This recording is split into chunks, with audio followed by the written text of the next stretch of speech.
compréhension orale. Edmond d'Alexis Michalik. Alors votre pièce, comédie, tragédie, vous avez 2 minutes.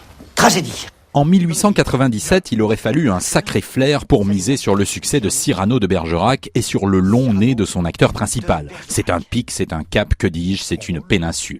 La pièce en vers est montée à la hâte par un jeune auteur, Edmond Rostand, déjà en perte de vitesse, et elle est créée pour un comédien criblé de dettes, Coquelin.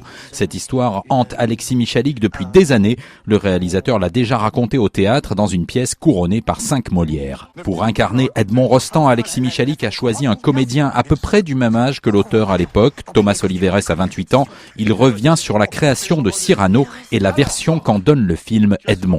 C'était quand même une époque particulière. Hein. Mais ce qui est vrai, il y a des choses qui sont vraies. C'est vrai que les producteurs n'ont pas donné d'argent. C'est Edmond Rostand qui a payé des décors, qui a payé justement il y a une scène dans le film où il dit il n'y a pas de charcuterie, tout ça. Il dit je vais aller en acheter. Tout ça c'est vrai, il y a des choses qui sont très vraies. Ah messieurs, je vous dois de l'argent, je vous propose un succès. Un succès. Entre comédie romantique et drame historique, Edmond est un film qui n'aurait pas existé si la pièce du même nom d'Alexis Michalik n'avait pas été un succès triomphal.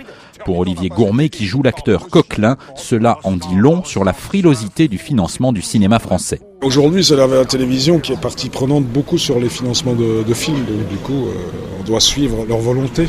On oublie les gens, certaines personnes, que ce soit les jeunes réalisateurs ou d'autres confirmés, qui ont des sujets forts, avec une forme, avec un vrai sens du cinéma et qui ont beaucoup de mal à financer leurs films aujourd'hui.